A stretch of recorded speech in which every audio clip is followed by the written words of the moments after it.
भाभी, ओ भाभी, कहाँ हो? समझ में नहीं आता इतने अच्छे घर के बगल में ये टीन का शेड क्यों डाल दिया है अजीत ने। अरे कोई घर में है या नहीं? किशोर बाबू आवाज लगाते हुए पूछते हैं। तभी टीन की छत के अंदर बैठी पुराने कंबल में लिपटी हुई एक बूढ़ी औरत बोली, कौन है भाई? घर के अंदर कोई नहीं है। किशोर बाबू आगे बढ़े और झांकते हुए बोले, भाभी आप हो क्या? मैं किशोर, मनोहर का परम मित्र, याद आया?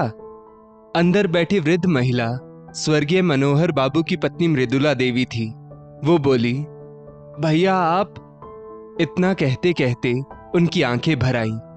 किशोर बाबू बोले, ये क्या हालत बना रखी है आपने?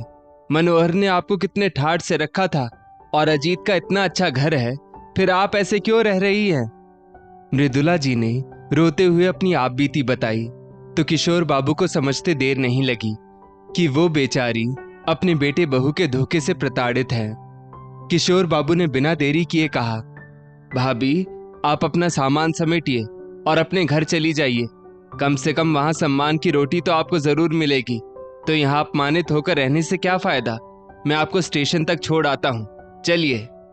मृदुला जी ने अपना सामान समेटा और मनोहर बाबू की फोटो लेकर निकल गई। पहले उन्होंने गार्ड को फ्लैट की चाबी दी और फिर किशोर बाबू के साथ स्टेशन आ गई। किशोर बाबू मृदुला जी को ट्रेन में बिठाते हुए उन्हें एक बोतल पानी देकर बोले, भाभी पहुंचकर बस फोन कर देना। मृदुला जी हाथ जोड़कर बोली, अच्छा भैया, आपका बहुत बहुत धन्यवाद। मृदुला जी अपने घर पहुंची, ताला खोला।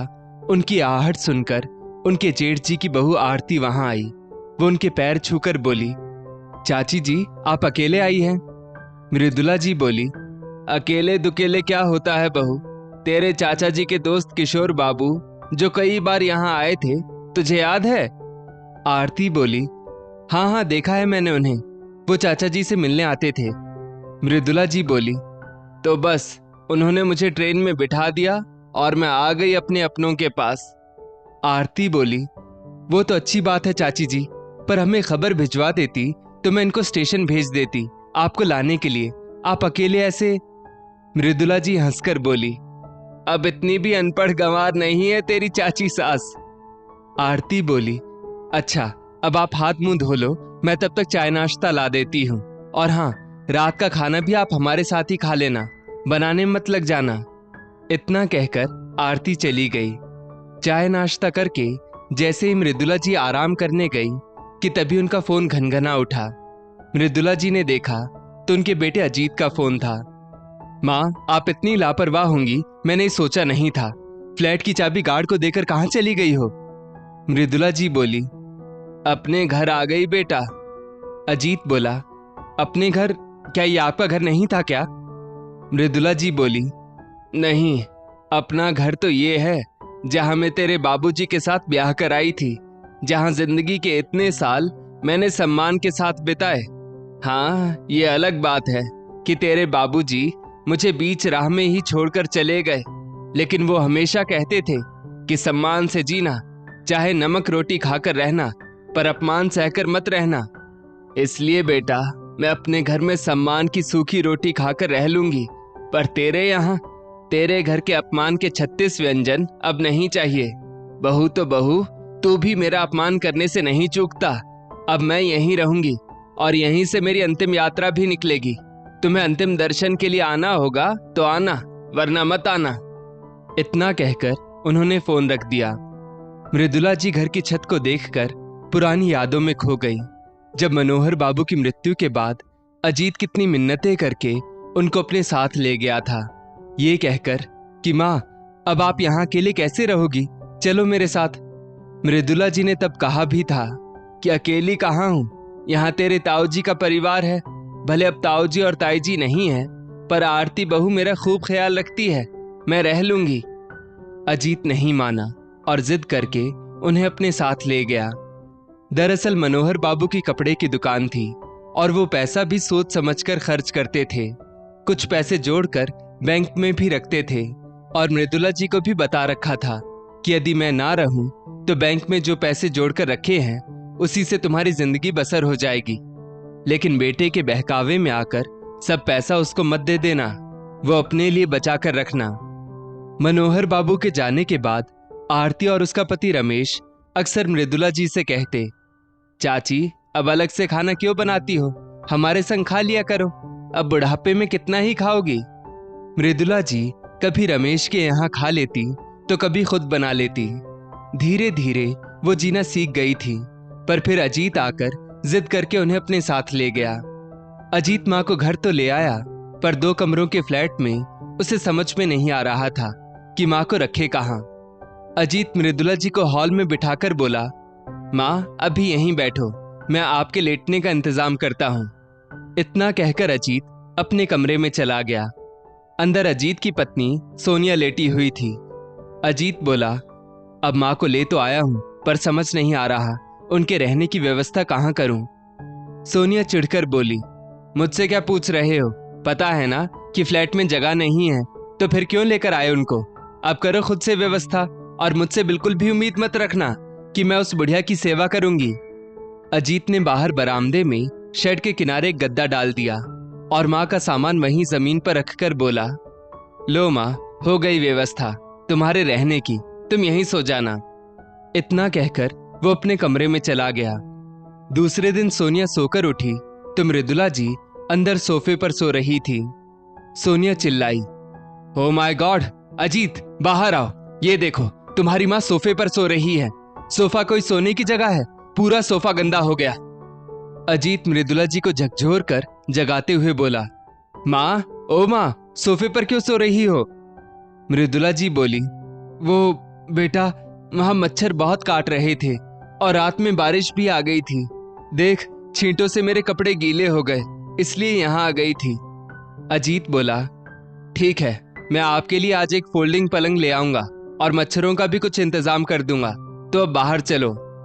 मृदुला जी को बाहर बैठे बहुत देर हो गई, लेकिन अभी तक उनको एक कप चाय भी नहीं मिली थी। थोड़ी देर बाद अजीत और सोनिया तैयार होकर अपना अपना टिफिन लेकर ऑफिस के लिए निकल गए।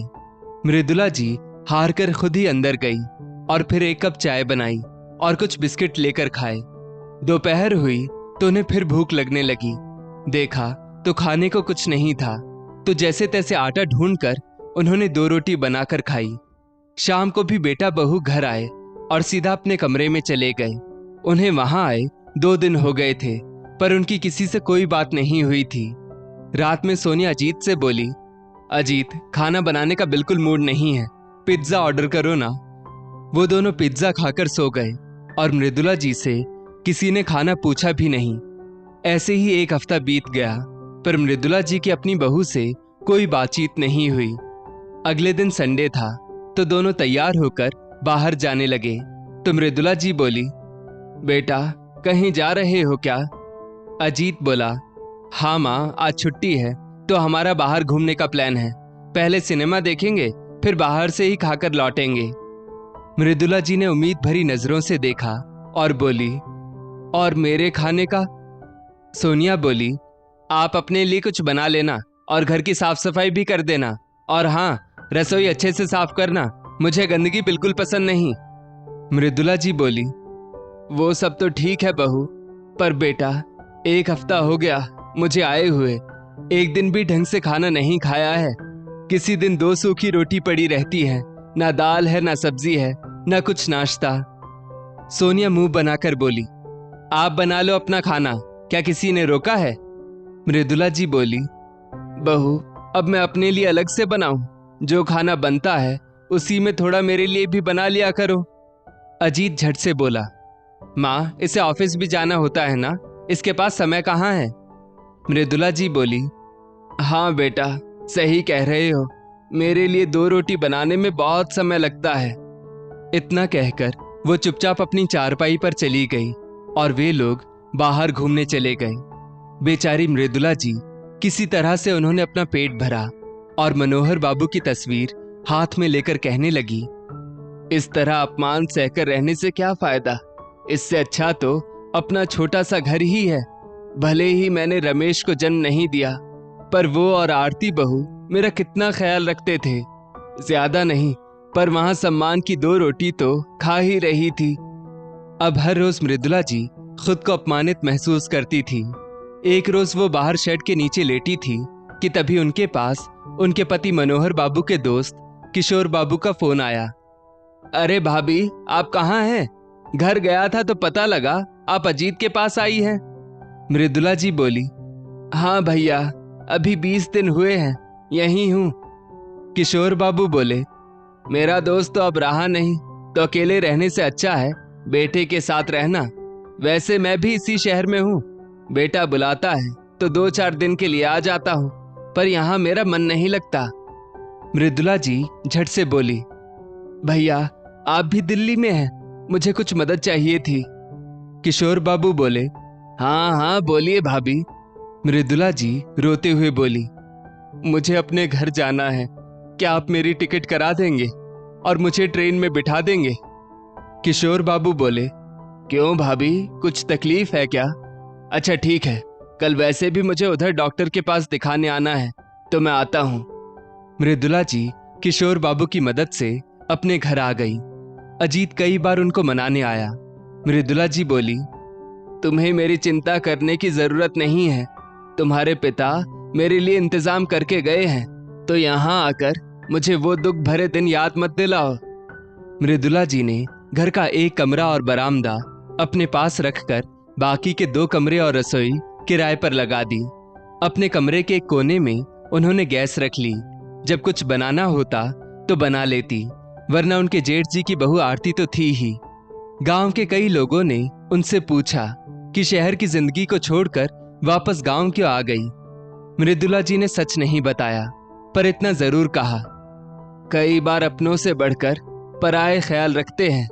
यहाँ आकर सम्मान की सूखी रोटी ही सही, इज्जत से तो खा रही हूँ, और मैं किसी की मोहताज नहीं रहना चाहती।